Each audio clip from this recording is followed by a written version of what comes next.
Hi friends, last வீடியோவில் தும் அதாவது நீயுடன் பயன்படுத்தப்படும் imperative sentences-ஐ கற்றுக்கொண்டோம். இன்று ஆப் அதாவது நீங்கள் உடன் பயன்படுத்தப்படும் மரியாதையான imperative sentences-ஐ கற்றுக்கொள்ளப் போகிறோம்.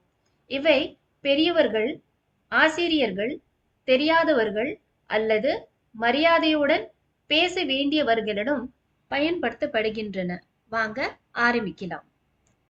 இப்ப நாம ஆப் அதாவது நீங்களோட யூஸ் பண்ற சில imperative sentences பார்க்கலாம். வாருங்கள், please come. ஹிந்தில आइए, आइए. உட்காருங்கள், please sit. बैठिए, बैठिए. கேளுங்கள், please listen. सुनिए, सुनिए. பாருங்கள், please look. देखिए, देखिए. பேசுங்கள், please speak. बोलिए, बोलिए. காத்திருங்கள், please wait. रुकिए, रुकिए. போகலாம், let's go. चलिए, चलिए. படியுங்கள், please read or study.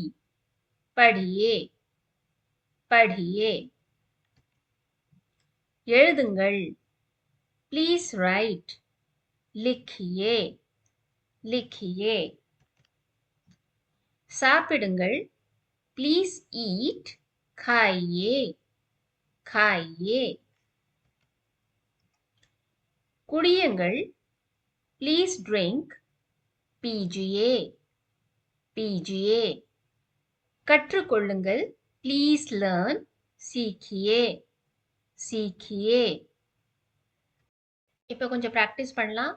முதலாவது please come, வாருங்கள். ஹிந்தில எப்படி சொல்லணும்? आइए, आइए. please sit. உட்காருங்கள். எப்படி சொல்லணும்? बैठिए, बैठिए. please listen. கேளுங்கள். सुनिए, सुनिए. please eat. சாப்பிடுங்கள். खाइए, खाइए. please drink. குடியுங்கள். पीजिए, पीजिए. வாங்க வித்தியாசத்தை பார்க்கலாம். முதலாவது आओ. आओனா வா. தும் அதாவது நீயோட வாக்கு நம்ம ஹிந்தில आओ. ஆப் நீங்களோட आइए. ஓகே, வாருங்கள். அடுத்தது உட்காரு, बैठो. உட்காருங்கள், बैठिए. கேளு, सुनो. கேளுங்கள், सुनिए. பாரு, देखो.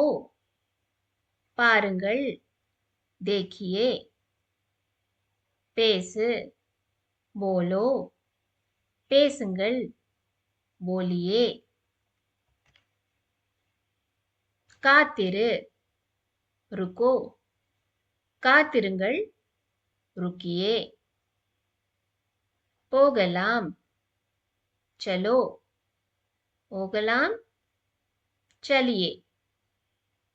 படி, पढ़ो. படியுங்கள், पढ़िए. எழுது, लिखो. எழுதுங்கள், लिखिए. சாப்பிடு, खाओ. சாப்பிடுங்கள் खाइए குடி पियो குடியுங்கள் पीजिए பார்த்தீர்களா ஆப் வடிவத்தில் மரியாதை வெளிப்படுகிறது எந்த சூழ்நிலையில் தும் பயன்படுத்த வேண்டும் எந்த சூழ்நிலையில் ஆப் பயன்படுத்த வேண்டும் என்பதை இனி நீங்கள் எளிதாக புரிந்து கொள்ளலாம் இப்போ உட்காரு ஃப்ரெண்ட் கிட்ட எப்படி சொல்லணும் நண்பரிடம் எப்படி சொல்லணும் बैठो ஆசிரியரிடம் எப்படி சொல்லணும் बैठिए இரண்டிற்கும் அர்த்தம் ஒன்றுதான் ஆனால் யாரிடம் பேசுகிறோம் என்பதற்கு ஏற்ப தும் அல்லது ஆப் பயன்படுத்த வேண்டும் ஃப்ரெண்ட்ஸ் இன்று நாம் ஆப் அதாவது நீங்களுடன் பயன்படுத்தப்படும் மரியாதையான இம்பெரேட்டிவ் சென்டென்சஸை கற்றுக்கொண்டோம் இனி நண்பர்களிடம் தும் வடிவத்தையும் பெரியவர்கள் மற்றும் மரியாதை கூறியவர்களிடம் ஆப் வடிவத்தையும் சரியாக பயன்படுத்தலாம் இந்த சென்டென்சஸை தினமும் பிராக்டிஸ் செய்யுங்கள் நன்றி ஃப்ரெண்ட்ஸ் இந்த வீடியோ உங்களுக்கு யூஸ்ஃபுல்லா இருந்தா லைக் பண்ணுங்க ஹிந்தி ஈஸியா கத்துக்க சப்ஸ்கிரைப் பண்ணுங்க Thank you for watching this video. நன்றி